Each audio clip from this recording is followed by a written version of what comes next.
नमस्कार, मैं हूं छाया चौधरी। स्वागत है आपका हमारे खास कार्यक्रम वीरांगना में।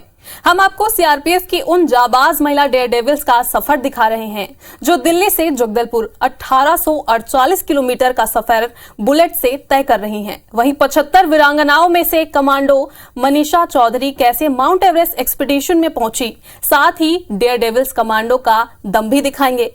चलिए शुरू करते हैं वीरांगना।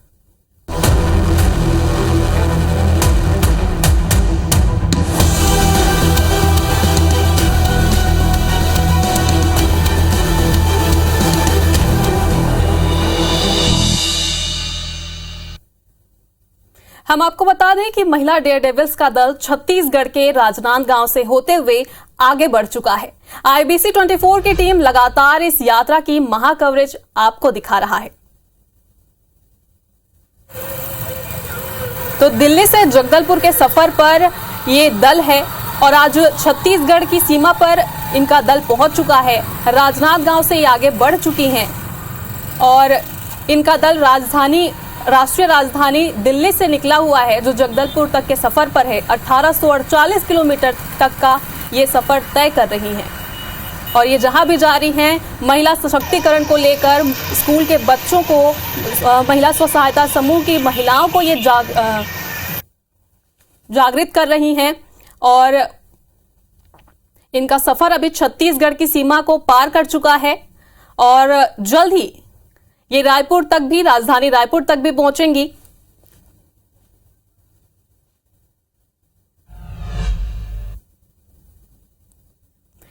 कहते हैं मंजिल पर पहुंचना तो कभी राह के कांटों से मत घबराना, क्योंकि कांटे ही तो बढ़ाते हैं रफ्तार कदमों की। जी हां, और ऐसी ही सीआरपीएफ महिला कमांडो चौधरी मनीषा के बारे में हम आपको बताएंगे, जो सीआरपीएफ की एकमात्र महिला कमांडो हैं जिन्हें माउंट एवरेस्ट एक्सपीडिशन में शामिल होने का मौका मिला था। इस दौरान उनके मिशन में क्या क्या चुनौतियां आई, जाना हमारे रिपोर्टर स्टार जैन ने। 75 वीरांगनाएं हैं, उनमें सब में कुछ न कुछ खास बातें हैं। आपको बता दूं कि हर जो वीरांगना है जिनका चयन इस बाइक एक्सपीडिशन के लिए हुआ है, जो नई दिल्ली से निकली हैं छत्तीसगढ़ के जगदलपुर तक, उनमें यदि हम हर किसी से बात करें तो सब किस्ताएं हैं। और एक वीरांगना हमारे साथ मौजूद है, ये चौधरी मनीषा है। हेलो मनीषा जी, मैं स्टार जैन हूँ, आईबीसी 24 से हैं। क्या लग रहा है, कैसा महसूस हो रहा है, आप दिल्ली से यहाँ तक चल के आ गए हैं? सर, हम लोग बाइक टीम में आके बड़ा अच्छा लग रहा है कि जैसे मैं तो मैडम के साथ में ही हूँ और बाइक टीम में ऐसा हमें सिखाया कि चलो कुछ कर सकते हैं, महिलाएं भी चला सकते हैं, इतना किलोमीटर भी चला सकती है।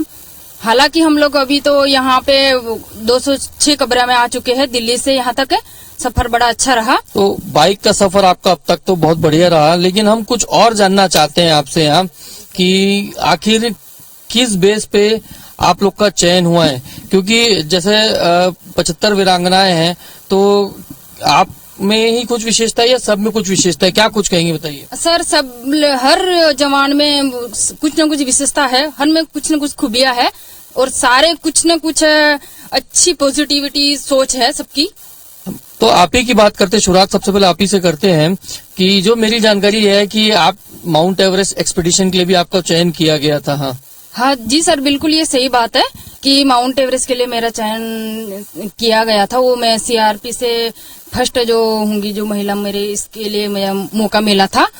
वो एक हमारा पैरामिलिट्री का हुआ था एक्सपीडिशन, उसमें माउंट एवरेस्ट पे हम गए पे थे और 24,000 तक हम गए थे। जो वेदर खराब होने की वजह से हम लोग फिर बैक वापस हुआ, कुछ रीजन होते जो जिसमें हम सक्सेस नहीं हो पाए। पर हाँ, एक अच्छा मौका था कि माउंट एवरेस्ट मतलब वर्ल्ड की हाईएस्ट पीक, जहाँ पे ऑक्सीजन नहीं मिलता है, ऑक्सीजन लगा के जाना पड़ता है। हमें पता था कि हाँ, अगर ऑक्सीजन खत्म हो गया तो ऑक्सीजन के बिना तो इंसान 1 मिनट भी नहीं रह सकता, वो भी हमें पता। तो सारी चीजें हमें पता था कि क्या क्या कठिनाइयां आती है। जैसे हम गॉगल्स खोल नहीं सकते, अगर गॉगल्स खोल दिया तो वो सनबर्न की वजह से हमारी आंखें भी जा सकती है। फिर ये जो फोर्स बाइट है वो भी हमें हो सकता है उंगलियों का उससे, तो हमें कई चीजों का वो सामना करना पड़ता है। फिर भी हमें पता था कि हाँ भाई, ये अचीवमेंट अच्छा है, तो फिर उसके लिए मुझे मौका मिला था तो मैं गई थी। एक चीज और जानना चाहूंगा, जब आपका सबसे पहले सीआरपीएफ में चयन हुआ होगा तो उस समय भी आपको कई लोगों ने टोका होगा कि ये लड़की है, कैसे कर पाएगी, और दोबारा जब आपका माउंट एवरेस्ट एक्सपीडिशन के लिए हुआ होगा तब भी लोगों ने आपको ये टोका होगा कि ये लड़की है, कैसे कर पाएगी। हाँ जी, मैं इसके बारे में जरूर बोलना चाहूंगी। मैं मतलब सीआरपी में जब सिलेक्शन हुआ तब तो घर वालों का पूरा सपोर्ट रहा, तो उसमें मुझे कोई वो नहीं हुआ। पर हाँ, जब मैं सीआरपी में आई और होता है ना, जहाँ पे कंपटीशन होता है वहाँ पे कुछ न कुछ आपको करना ही पड़ेगा, और अगर हम कुछ करना चाहते हो तो हमें मतलब कॉम्प्रोमाइज करना पड़ेगा। तो उसी कॉम्प्रोमाइज को लेके मैं बोलना चाहूंगी कि मतलब सबको लगता था कि ये इतनी छोटी है और इतनी हाइट पे कैसे करेगी। माउंटेनिंग के लिए खर्च भी ज्यादा था। चुनौतियां कितनी रही होगी, क्योंकि जिस प्रकार से आप बताए कि आपकी हाइट छोटी थी और सीआरपीएफ में चयन हुआ गया था, लेकिन कहीं ना कहीं चुनौतियां हर जगह रहती, तो कितनी चुनौतियां आपको आई या किस प्रकार के चैलेंजेस सामने आए आपके? सर, चैलेंजेस तो आते रहते हैं, जैसे कि हमें सुबह सुबह प्रैक्टिस करना होता है जल्दी, और पीछे 15-20 केजी का पिट्ठू लेके चलना पड़ता है कई किलोमीटर तक। हम लोग सीढ़ी भी अप डाउन करते थे। ये सारी चीजों का सामना करना पड़ता है कि है भाई, नहीं, जिंदगी में कुछ करना है, आगे बढ़ना है तो कुछ न कुछ तो करना पड़ेगा। हम बोलते हैं ना, मन के हारे हार और मन के जीते जीत है, तो वही वाला मेरे पे जुनून था। ये माउंट एवरेस्ट की जैसे आपने बात बताई, उस समय आपको भी ये कहा गया कि हाइट छोटी है, नहीं कर पाएगी। तो जब बाइक की एक्सपेडिशन की बात हुई, इसमें भी ये बात आई होगी कि आपकी हाइट छोटी है, कैसे इस एक्सपेडिशन में जो जगदलपुर के लिए निकली है नई दिल्ली से, जिसमें करीब करीब 1500 से ज्यादा किलोमीटर का सफर आप लोग को करना है, तो ये कैसे हो पाएगा? तो इसमें क्या कहेंगे आप? सर, लड़कियां तो मतलब अच्छी है, सब कैपेबल है कि है भाई, कुछ न कुछ है, कहीं ना कहीं किसी न किसी की लड़की में खूबी है। अब मेरा खुद का भी आप देख सकते हो कि हमारी हाइट छोटी है पर मैं बाइक जरूर चला सकती हूँ। तो उसके लिए सबको मेरा शुक्रिया अदा रहेगा कि हाँ, मेरा सीमा मैडम है जो कोच है, सबको बोलते हैं कि नहीं, आप लोग सीखो, छोटे बड़े से कुछ नहीं होता, आप लोग कर सकते हो। तो ये सीमा मैडम और जो हमारे और भी कोच सर है वो हमें सिखाते थे, तो उसके लिए मैं धन्यवाद कहूंगी। तो ये है चौधरी मनीषा, जिनके संघर्ष और पराक्रम की कहानी हमने सुनी और देखा कि किस तरीके से, चाहे वो सीआरपीएफ में चयन की बात हो, चाहे माउंट एवरेस्ट एक्सपीडिशन में चयन की बात हो, या फिर इस बाइक एक्सपीडिशन में चयन की बात हो, हर समय उनको संघर्ष का सामना करना पड़ा, लेकिन उन्होंने इस सारी बाधाओं को पार किया और पूरी तरीके से सफलतापूर्वक आज जगदलपुर की ओर अग्रसर है इस पूरी सीआरपीएफ की महिला बाइक एक्सपीडिशन में। और उनका एक ही संदेश है कि लड़कियां हैं, इसका मतलब ये नहीं कि वो कमजोर हैं, वो मजबूत हैं और देश के लिए हर तरह से सेवा करने के लिए तत्पर हैं। यहाँ कैमरामैन संजीव सिन्हा के साथ स्टार जैन, IBC 24। सधे हुए कदम, अनुशासन और कड़ी मेहनत, दुश्मन पर पैनी नजर, हाथों में बंदूक, निशाना सटीक और दिल में देशभक्ति का जज्बा। जी हां, देश के कोबरा बटालियन की महिला कमांडो का जोश कुछ ऐसा ही होता है। ये बुलेट भी चलाती हैं और बुलेट भी। इनके हथियारों की खूबियां जानी हमारे रिपोर्टर स्टार जैन ने।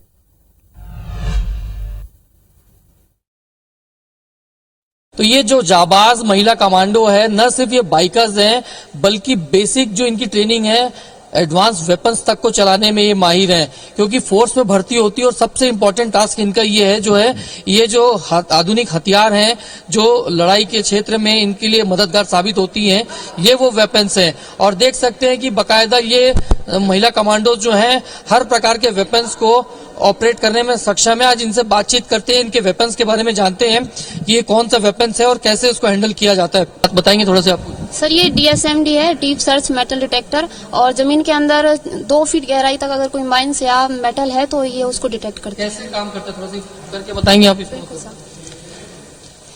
सर, ये इसकी पावर ऑन ऑफ बटन है और इसको क्लिक करने से ये स्टार्ट करता है। इसको हम आगे पीछे भी कर सकते हैं मतलब? जी सर। तो देखिए, ये मेटल डिटेक्टर है बेसिकली, मेरे ख्याल से ये एडवांस पार्टी के तौर पर उपयोग होता होगा जो सर्च ऑपरेशंस में आप लोग निकलते होंगे तब। जी सर, ऑप्स में भी इसका यूज करते हैं। उसके बाद में अगर VIP सिक्योरिटी की ड्यूटी में भी हम सिक्योरिटी के लिए इसका इस्तेमाल। सर, ये AK-47 वेपन है sir. When we talk about weapons, at first most probably comes in our mind is AK-47। ये एक पूरा नाम है 7.62 × 39 mm एक्टिनो Kalashnikov assault rifle, modified assault rifle है। और वेट कितना है थोड़ा उठा के आप बताइए बताएंगे इसको लगा के? मैगजीन कैसा, ये मैगजीन है, ये इसमें 30 राउंड होता है। ये बिना मैगजीन के साथ इसका वेट 3.150 किलोग्राम है, और काली मैगजीन के साथ है तो 3.472 किलोग्राम। इसको लगा के एक बार बताएंगे? ये लेगर है, इसमें मैगजीन डाल के, सॉरी बुलेट डाल के हम इसमें प्रेस करें। ओके, और उसके बाद ये फायर सिलेक्टर ये करके मार के। रेंज कितनी है मतलब ये? रेंज मीन्स मिनिमम रेंज है 350 metre to maximum range 800 metre है सर। मतलब कुल मिला के ये बाहर का बना हुआ और आधुनिक वेपन में से एक है। देखिए ये वेपन आधुनिक है और इसका भी सबसे ज्यादा उपयोग होता है, और दिखने में ये सिंपल लग रहा है लेकिन वजन काफी ज्यादा है, और आप अंदाजा लगा सकते हैं कि जब कैरी करने में कितनी परेशानी होती होगी इनको जवानों को, और ये वाकई में इनको ऑपरेशन करना भी बहुत मुश्किल जाता होगा, लेकिन इनकी ट्रेनिंग इस तरीके से होती है कि अब ये पूरी चीजों को संभाल सकते हैं। ये मोटार जैसा दिख रहा है, शायद ये ग्रेनेड लॉन्चर के लिए उपयोग होता है, ये क्या चीज के लिए होता है थोड़ा बताएंगे? ये 51 mm मोटर है, इससे 4 प्रकार के बम हम फायर कर सकते हैं। HE bomb, smoke bomb, para bomb और फील्ड बम यूज कर सकते हैं। इसका क्या ऑपरेशन होता है, मतलब कहाँ कहाँ उपयोग होता है जनरली? जंगल में और हिल एरिया में हम इसको इस्तेमाल कर सकते हैं। इसको हम 45 डिग्री अगर करते हैं तो हम इसका रेंज हमें दूर तक मिलता है, और थोड़ा डाउन करने पे रेंज हमें कम मिलता है। ये ऊपर मोटार फील होता है, यहाँ से फायर होता है लीवर से। ये आधुनिक हथियार ये भी इंडियन मेड है, और टेलीस्कोप के जरिए निशाना लगाया जा सकता है, टारगेट पे एम किया जा सकता है, और बाकी और भी हथियार जिनको लेकर यहाँ पे देखेंगे तो ये कहीं ना कहीं जिस प्रकार से जानकारियां, बारीकी जानकारियां ये कमांडोज बता रही है, ये अपने आप में बताने के लिए काफी है कि ये हथियार, इस प्रकार के हथियार को चलाने में कितने दक्ष हैं। अगला एक और हथियार ये पिस्टल जैसा लग रहा है, और 2 हथियार और बाकी हैं। जो ऐसे हथियार बहुत सारे हैं लेकिन जो 2 प्रमुख हथियार हैं और बाकी उनसे बात करते हैं। ये क्या चीजें थोड़ा बताएंगे, ये भी थोड़ा? चले under barrel grenade launcher AKM पे माउंट किया गया है सर। इसमें ये बुल्गारिया का बना हुआ है, लाइट वेट होता है, ग्रेनेड फायर करने के काम आता है, और ग्रेनेड और बुलेट दोनों फायर एक साथ, मतलब 2 वेपन एक साथ हम कैरी कर सकते हैं। और ऑप्स में कहीं जाए तो ये दोनों वेपन हम मतलब जिस तरह का यूज कर सकते हैं, दोनों वेपन का यूज। मतलब ग्रेनेड भी चाहें और बुलेट भी चाहें, दोनों उपयोग कर सकते हैं इसको। मतलब आप देखिए ये ग्रेनेड लॉन्चर के तौर पर उपयोग होता है, और ये जो है, ये जो पॉइंट यहाँ से देख रहे हैं, यहाँ से बुलेट भी फायर हो सकती है। तो ये अपने आप में एक आधुनिक हथियार है, जिस प्रकार से दोनों चीजें एक साथ ऑपरेशन हो सकती है, और इससे कहीं ना कहीं जब दुश्मनों से लोहा लेना होता है तो ज्यादा उसको नुकसान पहुंचाने में ये कारगर साबित होगा, क्योंकि एक तरफ आप ग्रेनेड लॉन्चर भी जरूरत पड़ती तो वो कर सकते हैं, और बुलेट भी फायर कर सकते हैं। इसका वेट कितना होता होगा करीब करीब? सर इसका 1 kg के आसपास वेट, अराउंड वेट है, और एकेएम का वेट तो आपने 3 kg 150 ग्राम का। ये कौन सा राइफल है, ये इसका उपयोग क्या होता है बताएंगे? सर ये 7.62 mm सेल्फ लोडिंग राइफल है सर। इसका weight minimum sir 4 kg 4.4 kg है सर, और ये यूके का हथियार है सर। यूके देश का हथियार है सर, और ये हमारे इंडिया में आर्मी के अंडर में आया है 1965 में सर।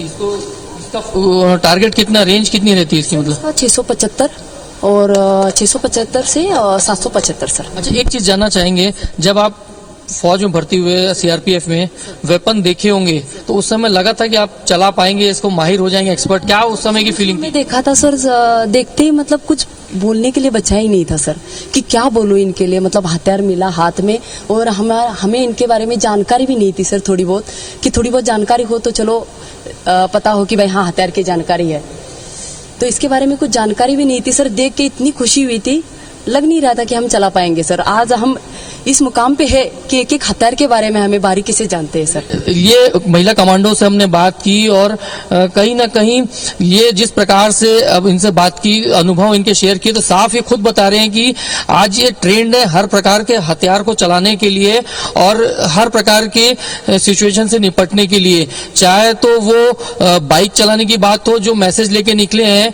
और बुलेट चलाने की बात हो, तो मैसेज यही है कि महिला कमांडो आज देश में कहीं पीछे नहीं है, और बराबर देश के लिए सेवा करने के लिए वो हमेशा से तत्पर हैं, और लगातार इसी तरीके से आगे भी तत्पर रहेंगे। हम कैमरामैन संजीव सिन्हा के साथ स्टार जैन, IBC 24 भंडारा।